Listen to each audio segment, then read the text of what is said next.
Bonjour. Je vais donc avoir le plaisir de vous lire quelques textes extraits des publications d'Ours Éditions. Ours Éditions est une petite maisonnette d'édition à Puy-Chabon, qui est très largement soutenue par Agnane en plus au niveau de l'impression et des activités dont le plaisir de vous faire la lecture là ce matin.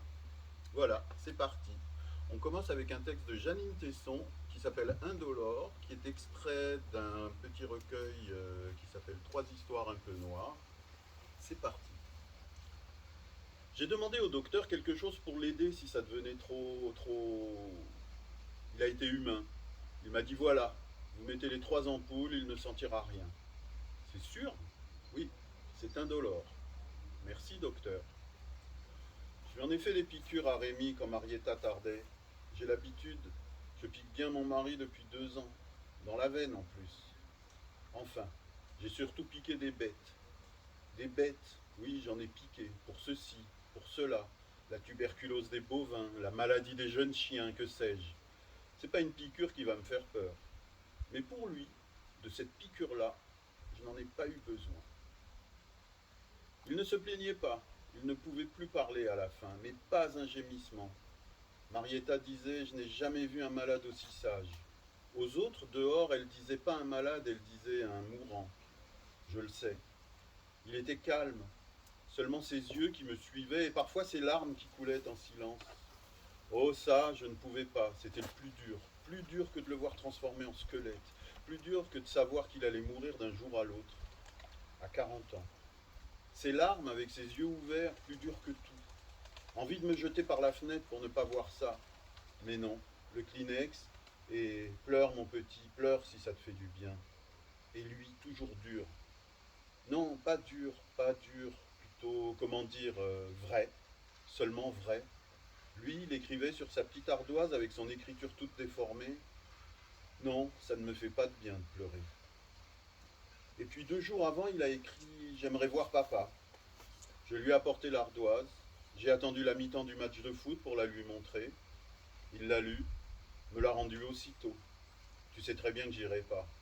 Pour moi, il est déjà mort depuis longtemps. Un PD, c'est le fils de personne. J'ai rien dit. Je suis retourné au village, dans le bel appartement où mourait mon fils. J'ai dit « Ton père est très fatigué, il ne peut pas marcher. Dès que Simone reviendra, elle l'emmènera en voiture. » Il a fermé les yeux.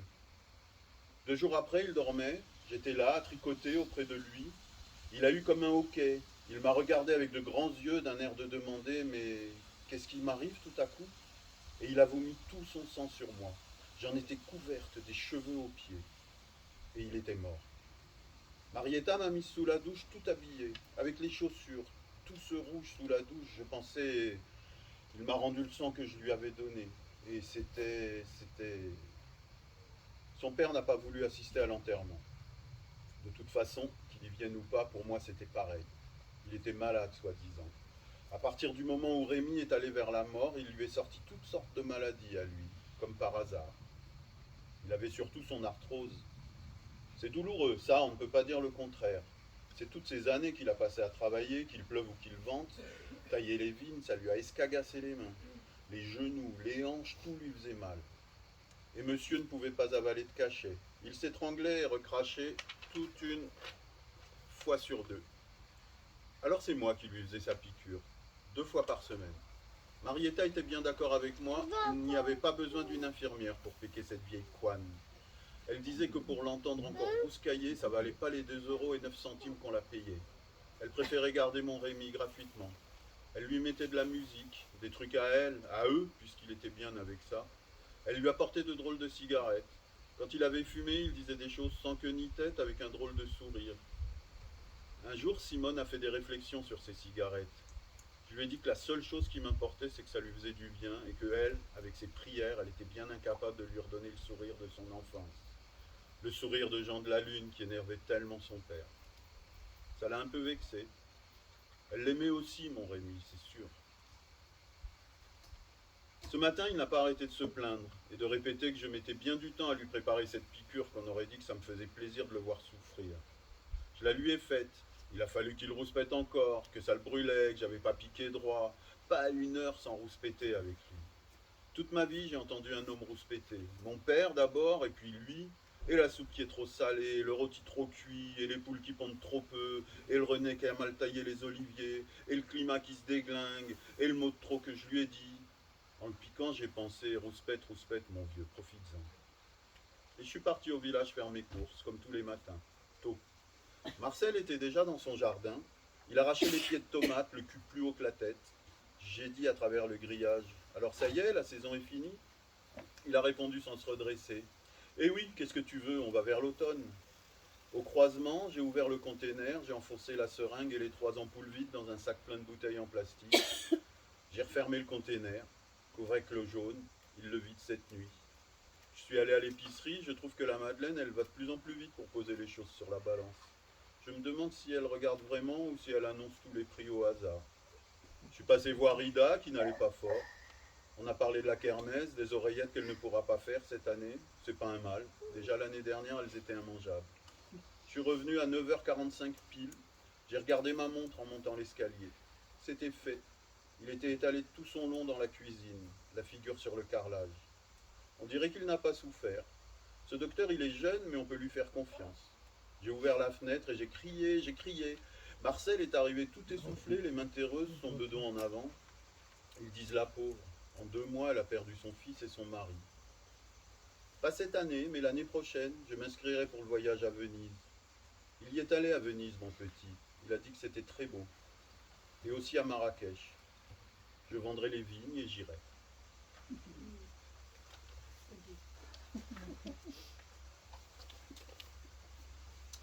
On passe à un texte de Claude Eken qui s'appelle Palimpseste de la souffrance. On est dans le moral au top aujourd'hui. Oui, je crois. Mais ça va basculer. Qui est extrait d'un recueil de micro-nouvelles qui s'appelle Tatouage. Donc, Claude Eken, Palimpseste de la souffrance. Écrire sur la peau, mais pour exprimer quoi? Une maxime, une conviction ou une allégeance à un mode de vie? Une passion, un être aimé qui, peut-être, disparaîtra de ma vie bien avant que je ne me fripe? Un tatouage est trop souvent l'exhibition d'une naïveté butée, qui aurait été plus avisée de s'ancrer d'abord dans la réalité, de commencer par être tranche de vie avant de finir morceau de chair. Quand on regarde, après avoir longtemps appris à ne plus les voir, ces impressions sous-cutanées, le temps passé fait moins éprouver de nostalgie que de regret pour les avoir présentées. Était-ce vraiment ce qu'on voulait donner à voir de soi? Se faire poser un tatouage n'est plus douloureux, dit-on. Plus tellement. Même si les minuscules piqûres finissent en calvaire selon la sensibilité de la zone choisie ou le temps passé. Pourquoi ne pas faire de ces souffrances l'expression de celles que la vie nous inflige? Les blessures psychologiques, les chagrins et les frustrations trouveraient à s'inscrire dans la chair même. Avalée, réduite en pigments, elle s'y incorporerait à mesure qu'on prend sur soi pour avancer. Le corps reflèterait alors vraiment quelque chose de l'intime. Pour une parfaite traduction des vicissitudes de l'existence, l'entreprise réclame de la méthode. Un code de couleur en adéquation avec une gradation de la douleur, du bleu pâle au jaune vif, de l'orange persistant jusqu'au rouge intense. L'emplacement doit être minutieusement choisi. Les exaspérations au bas du dos, les découragements et la lassitude au-dessus, les colères sur le front, les chagrins sur la poitrine, répartissant dans la région du cœur les saisissements et les peines plus profondes. Les peurs et les angoisses se situant un peu plus bas, les déceptions dans les bras, les vexations dans les jambes, dans une métonymie au diapason de nos expressions populaires. L'intensité peut varier dans le temps. Aussi prévoit-on d'exprimer la durée et la fréquence par la juste proportion de pixels. Il faut s'assurer les services d'un praticien régulier dans l'approvisionnement en encre afin de toujours disposer de la teinte idoine. Les premiers pas dans la vie voient des soleils colorés ponctuer timidement la virginité du derme. La plupart restent à l'état de naine bleue, tandis que de rares étoiles gagnent en intensité, avalant la matière alentour. Il en va des malheurs comme des plaisirs affadis. Certaines douleurs ont besoin de phagocyter des déceptions approchantes pour se vivifier et perdurer. Les taches, devenues diffuses, s'éparpillent plus tard en constellations mordorées, au sein desquelles se distinguent des systèmes amers et des astres aigris. Progressivement émergent des nuages d'ambres et des traînées de tristesse violette. Un brouillard morose colore les avant-bras qui s'épanouissent dans des volutes rose fuchsia autour de la nuque. Tout le corps se dissipe dans les brumes fantomatiques des épreuves passées, ponctuées de pourpres blessures jamais refermées. Les rides l'étoffent de mélancoliques diaprures, de sorte qu'au crépuscule annoncé, l'œuvre abstraite offre au regard de splendides variations chromatiques. Nul n'imagine le pessimisme à l'origine de tels chatoiements, mais il est depuis longtemps prouvé qu'on peut se complaire dans son malheur. Il reste, pour parachever cette cartographie masochiste, à dégoter le complice disposé à graver post-mortem la douleur ultime, celle qui précède l'effacement du tableau et de son support. J'aurais ainsi accompli le paradoxe absolu d'avoir révélé à même la peau l'âme d'un écorché vif.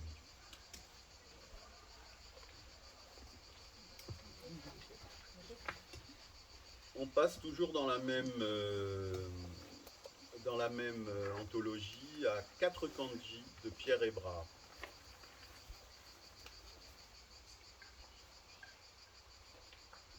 Il était un exemplaire assez typique de la catégorie des universitaires. Il avait consacré toute sa vie professionnelle aux bibliothèques et amphithéâtres, à faire court face à des générations d'étudiants plus ou moins attentifs, et à poursuivre des travaux de recherche dans son domaine, la littérature comparée. Il avait rédigé de nombreux articles dans des revues spécialisées, écrit quelques ouvrages de synthèse, participé à des colloques, ce qui lui procurait une petite notoriété dans le cénacle malgré tout assez réduit de ses confrères.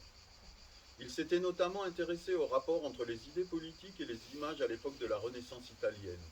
Il était assez fier de l'invention du concept de scénographie machiavélienne, qu'il avait présenté dans un colloque international à Florence et qui lui avait valu une certaine reconnaissance dans son petit monde. Au cours d'un voyage au Japon, il avait été frappé en visitant le temple Ryohanji et ses jardins à Kyoto par une petite fontaine destinée au rite de purification que pratiquent les fidèles depuis la minuit des temps. Elle est sculptée dans une pierre et sa surface circulaire est creusée d'une cuvette carrée. Autour de ce carré, 4 kanji, idéogramme chinois utilisé par les Japonais, forment avec celui-ci 4 mots que doivent lire tous ceux qui pratiquent le rite. Imaginez les générations de moines et de fidèles qui avaient dû lire cette formule au cours des siècles avaient marqué son esprit. Et en rentrant en France, il avait recherché la signification de ces 4 kanji. Lu dans le sens des aiguilles d'une montre, il pouvait être traduit par « moi seulement me satisfait la connaissance ». Ce qui lui parut fascinant était que cela pouvait constituer d'une certaine façon la maxime que donnait un sens à sa vie.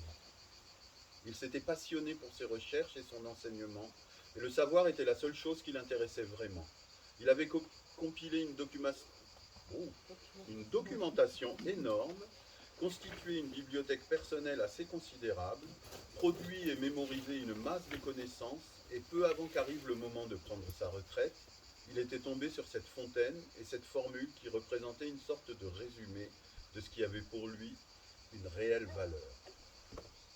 Il décida donc de se faire tatouer sur l'avant-bras les 4 kanji, Ware, Tada, Taru, Shiru. Et à ceux de ses collègues ou amis qui lui ont demandé la signification, il était heureux d'expliquer ce que représentait pour lui cette maxime bouddhiste. À 65 ans, presque à regret, il prit sa retraite. Il continuait toutefois à lire et à se tenir au courant de l'actualité de sa discipline, mais il s'apercevait qu'il lui arrivait d'oublier ce qu'il avait lu la veille ou parfois le matin même. Il commençait aussi à avoir quelques difficultés de concentration et multipliait les oublis de choses simples et de détails de la vie quotidienne. Son épouse s'en inquiéta et le persuada de faire des examens. Le diagnostic fut sans appel. Au cours des mois suivants, son état s'était aggravé rapidement et dans ces rares moments de lucidité, il lui arrivait de regarder son tatouage et de pouffer de rire pendant plusieurs minutes sans pouvoir s'arrêter. Dans l'établissement spécialisé où il finit sa vie, un infirmier lui demanda ce que voulaient dire les idéogrammes tatoués sur son bras. Il réfléchit un moment, puis prononça Ware, Tada, Taru, Shiru. Mais il avait oublié le sens des 4 kanji. Ça va aller mieux, quoi. Donc du coup, on va faire un peu de sociaux. Je vais vous lire une toute petite définition, selon Pascal Nicolas Lestrade et Louis Staritsky, extraite de Sociologie de poche 01. C'est un petit ouvrage qui a été, à l'origine, c'est le numéro 1 de ce qu'on a publié chez Ours Éditions, et qui avait été conçu pour une association de Dunkerque, pour avoir dans la poche un petit lexique des termes classiques de la sociologie et de la recherche-action. Donc, commun. Un lieu fait commun. Un savoir peut le faire, une richesse naturelle comme l'eau pareillement. Ce qui fait commun, c'est avant tout une façon démocratique de prendre soin d'une ressource qui importe à tous et qui apporte à chacun, qui apporte de l'entraide, de la convivialité et de l'égalité. Ce peut être un bien, un savoir, un espace. Tout peut faire commun dès lors que nous désirons nous en occuper ensemble, en prendre soin collectivement et le protéger des prédateurs, de ceux qui voudraient l'accaparer pour leur intérêt égoïste. Commun est d'abord un acte d'imagination. Nous imaginons que cette réalité peut nous devenir commune, ce lieu que nous occupons, cette terre que nous jardinons, cet atelier que nous animons solidairement. Un acte d'imagination immédiatement prolongé en acte d'institution, d'organisation. Comment nous organiser pour que cette ressource que nous désirons et imaginons commune le devienne authentiquement et soit réellement vécue comme un possible partagé, respectueux de chacun et profitable à tous équitablement. Commun est donc un acte d'imagination qui appelle une créativité d'organisation, une audace de pensée qui nous adresse un défi démocratique. On retourne sur les tatouages. Allez, ouais, les tatouages. J'avais envie de rester en fait. Non, mais maman, Mais reste là, te laisse pas tyranniser. C'est libère une chaise. Changement dialectique d'Henri Lehal, extrait toujours de tatouages. Ils sont moches. Quand je pense que ce sont mes parents, rondouillards, blafards, ringards. Ma mère encore ça va, sa gentillesse dégoulinante la sauve. Mais mon père, l'autre jour ma mère me demande, mon chéri, qu'est-ce que tu veux pour ton anniversaire? Un crocodile. Mais non, pas un vrai, un crocodile là sur mon épaule. Quoi, intervient mon père, un tatouage? T'es complètement dingue, il n'en est pas question.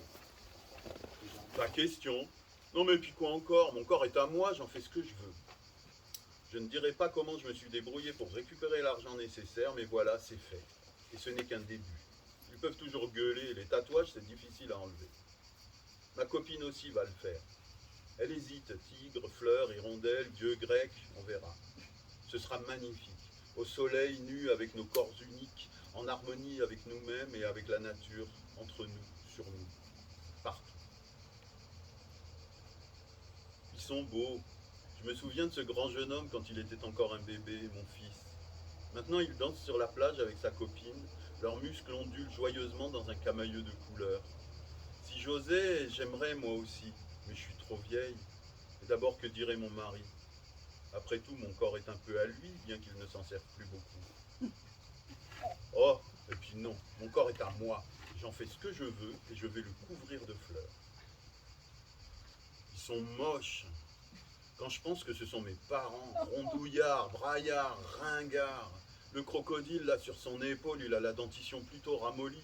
Et dans son dos, la grandiose bataille de Sébastopol, celle de 1855, a des allures de Bérésina. Même ma grand-mère s'y était mise. Maintenant, tous ces bouquets de fleurs sur sa peau fanée. Quelle tristesse. D'ailleurs, ma mère a voulu gommer les siens, mais c'est pire. L'autre jour, il voulait que je fasse comme eux. Mon chéri, toi n'aurais pas envie d'un joli crocodile pour ton anniversaire? Pas question. Mon corps est à moi et j'en fais ce que je veux. Ma copine, elle aussi, a su préserver son corps de statue grecque. Nous nous retrouvons dans une pièce isolée, en sous-sol, préservée des brûlures du soleil. Là, sous les lueurs vives de lumière blanche, nos corps se dévoilent, tendres, lisses, doux, débarrassés de toute pilosité agressive. L'éclat immaculé de son intimité resplendit sous la lumière crue. Un jour peut-être des rondeurs lactées apparaîtront sous sa peau fine pour que naisse un petit. Comme nous, il saura garder sa pâle intégrité primitive. Comme nous?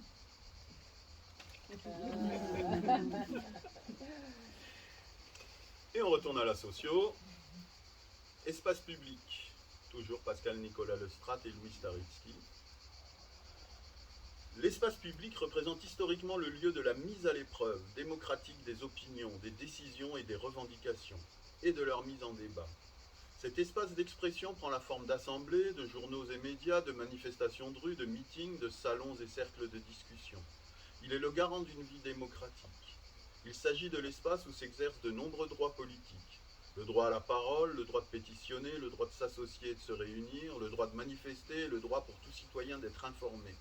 La vie démocratique d'un quartier suppose l'existence d'un espace public rendu vivant et démocratique par la publication de journaux locaux, bulletins, fanzines, gazettes, feuilles de chou, la diffusion d'émissions de radio, la tenue de blogs ou de pages de réseaux sociaux, chacun de ces médias rendant compte de la vie du territoire, contribuant au débat et permettant aux citoyens et citoyennes d'interpréter les décideurs et de se forger leur opinion.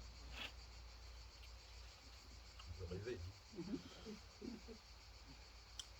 Où est cette femme de Jeannine Tesson? Absolument, Madame Tesson. On a l'autrice là, en plus. J'ai failli ne pas arriver. Extrait, j'ai bien compris.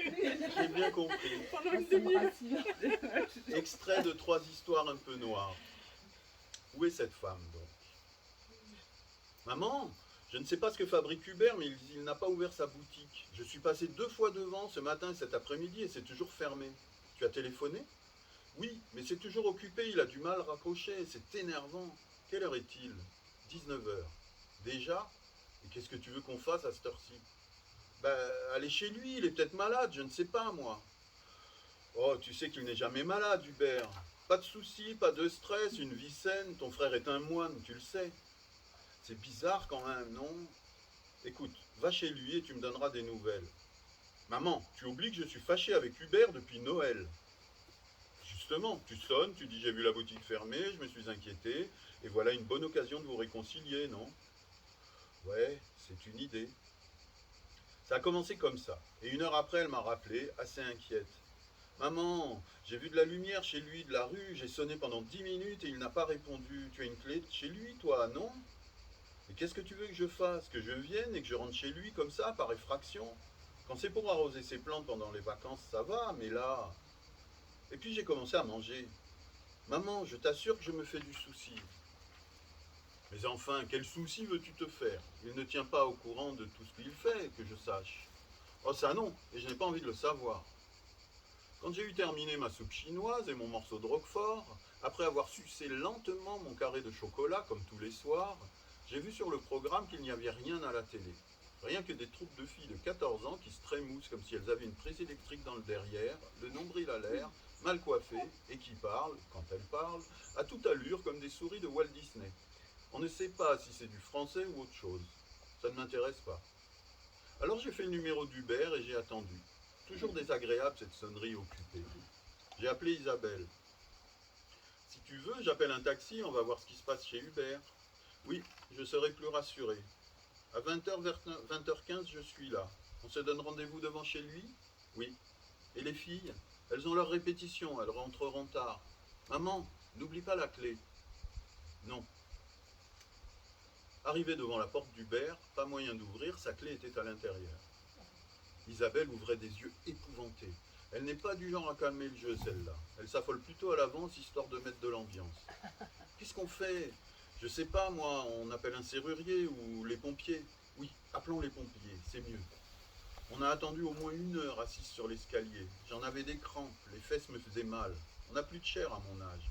Et puis je me suis mise à bâiller. Je ne pouvais plus m'arrêter. Isabelle se levait toutes les 10 minutes comme un ressort, elle collait son oreille à la porte, elle sonnait comme une furie et rien. On ne se regardait pas. Elle poussait d'énormes soupirs de temps en temps. Quand les pompiers ont enfin réussi à ouvrir la porte, nous nous sommes engouffrés derrière eux jusqu'à la chambre d'Hubert. Et là, ils m'ont aussitôt refoulé dans le couloir. Non, madame, restez là, attendez un instant. Un grand pompier est resté près de moi. Isabelle, elle, malgré ses dents qui claquaient, ses jambes qui s'entortillaient, ils l'ont emmenée dans la chambre. Au bout d'un moment, un autre pompier est venu. Il m'a installé dans le fauteuil rose où on est si mal et il m'a prise par les épaules. Madame, il faut être courageuse. Votre fils n'est plus. Comment, mon fils n'est plus? Mais je le sais, j'ai bien vu dans le lit qu'il y avait cette femme blonde maquillée outrageusement, habillée comme une pute, le bustier rouge, les barésies, les escarpins dans le lit et ses draps mauves en soie, j'ai bien vu. Où est mon fils? Vous le verrez quand le médecin et le commissaire seront là. Mais qu'est-ce qui se passe enfin? Le médecin est arrivé, Isabelle est revenue, soutenue par les pompiers qui l'ont allongée sur le canapé. Ils lui ont relevé la manche du pull sur le bras pour lui faire une piqûre. Elle était dans un état. Mais enfin Isabelle, peux-tu me dire ce qui se passe? Hubert est mort, maman! Elle hurlait comme si j'étais sourde avec une voix aiguë, je n'ai jamais entendu ça. Mais comment tu le sais? Où est-il? Elle a répondu, la voix pâteuse, là-bas, maman, là-bas. Où là-bas? Dans la chambre. Ça alors? Je me suis demandé où il avait bien pu se cacher. Et puis le commissaire est arrivé, plein de questions sur Hubert, son âge, son travail, ses mœurs. Quelles mœurs? Ah ça, c'est sûr que j'ignorais tout ou presque de ses fréquentations. Pour moi, il ne fréquentait personne. Comme on peut se tromper, cette femme à fossile, si j'avais pu me douter que mon fils avait ce genre de goût. Puis voilà le médecin qui s'amène avec son manteau déjà boutonné. Isabelle a fait l'effort de s'asseoir. Elle le regardait comme un condamné doit regarder son bourreau. Il a dit en regardant le commissaire, aucun doute, le décès d'Hubert Montaureau est dû à une crise cardiaque. Pas d'enquête alors? Pas d'enquête. Isabelle s'est levée, a vacillé vers le médecin. Vous l'avez... Elle faisait un vague geste comme pour se débarbouiller. Oui, j'ai fait ça grosso modo, le thanatopracteur fera le reste. Et les... Oui, les accessoires dans la corbeille à linge comme vous m'avez dit. De quoi il parlait? Je ne comprenais rien. Il était pressé le médecin, il a filé. Isabelle a dit, viens le voir. Et c'était vrai, il était mort, Hubert, allongé, le drap blanc rabattu jusque sous son menton, la peau pâle, mais les lèvres roses encore. Je n'arrivais pas à le croire. J'ai touché son front, il était glacé. Mon Dieu, est-ce possible? Mais je ne parvenais pas à laisser entrer la peine en moi parce que je n'arrêtais pas de penser. Mais où est passée cette femme? Où est-elle passée? Ils l'ont laissée filer comme ça, sans rien lui demander. Je ne l'ai même pas vue passer dans le couloir, c'est inimaginable. Et maintenant encore, je n'arrête pas de penser à cette femme. Dans la grande voiture noire, Hubert derrière nous, enfermé dans son cercueil. J'ai dit tout bas à Isabelle. Et la femme qui était dans sa chambre, ils l'ont laissée filer. On aurait pu l'interroger tout de même, non? Mais elle, c'est comme avec les pompiers, la conspiration du silence. Elle m'a dit brutalement. Il n'y avait pas de femme dans la chambre, maman. Tu as rêvé. Un point, c'est tout.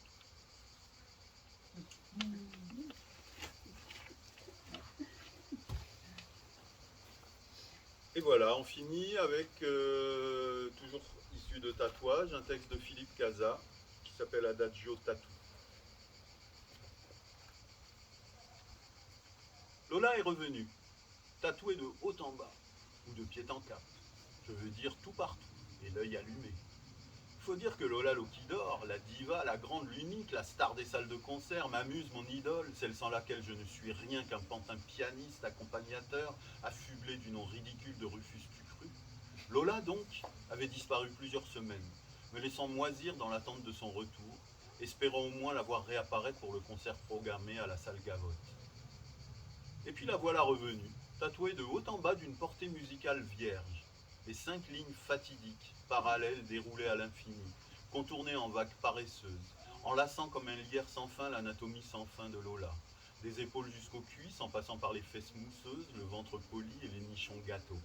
La peau de Lola est tout entière une feuille de musique prête à l'emploi. Fasciné, je ne lui demande même pas qui lui a fait ça et pourquoi, ni si ça lui a fait mal. Non. Je sors ma plume et mon encrier, à mon tour de graver sur sa peau la plus belle partition du siècle. Le soir, selon ses ordres, sur le plateau, pas de piano, un genre de table de massage à hauteur de clavier, pas de support à partition, pas de tourneuse de page, et une caméra dans les cintres, braquée à la verticale. C'était le dispositif scénique que Lola avait exigé. Lola est la diva à qui l'on ne refuse rien. Elle entre en scène, drapée de noir, salue, détache sa cape, se révèle in extenso au public ébaubi. Puis, avec grâce, elle s'étend sur l'autel, sur sa pelisse étale. En fond de scène, l'écran géant exalte son corps blanc strié de bleu tatou. La salle retient son souffle. Toccare. Mes doigts, ainsi que des têtes de lecture, touchent le corps clavier, effleurent léger la partition gravée dans sa peau adorée, glissent au long des portées, caressent les rondes de ses hanches et trillent les croches en ses creux plus secrets. Frissonnant, je parcours ces harmonies recto verso. glissando, arpège et volute, toute la partition enroulée, déroulée. À point nommé, elle étire une cuisse ou un bras, se retourne, me présentant sa face ou son dos, toutes ses notes bleues, tout le registre de sa chair. La caméra céleste zoome en mesure sur les moindres détails de la musique, la salle est un frémissement. Maurice Ravel, concerto pour piano. Les notes délicates fusent. C'est l'adagio assai du concerto en sol. Oui, mais c'est le chant de la peau de Lola. La voix jaillit de tout son corps comme les ailes jaillissent de l'oiseau. C'est le chant de Lola Lokidor tout entière, puissant et doux, rythmé, velours, une longue modulation perlée de triples croches. Pluie de printemps, tiède et tranquille, des pas d'oiseaux marchant sur l'eau. Depuis les orteils menus jusqu'au conque spiralé des tempes, je joue Lola Adagio. Nous jouons. Le corps de Lola, diva tatou tabou, monstre sacré, emplit la salle de ses notes pétales. Ça dure moins de 10 minutes et c'est sans fin. Après, tandis que les applaudissements se prolongent, ponctués de houts réprobateurs, savoureux scandale, la cantatrice nue titrera la presse, ou la diva desnudada. Elle me glisse dans l'oreille dans un souffle. Cette nuit, après ma douche, tu sortiras ta plume et ton encrier, et tu me joueras boléro, toute la partition. Et voilà pour aujourd'hui.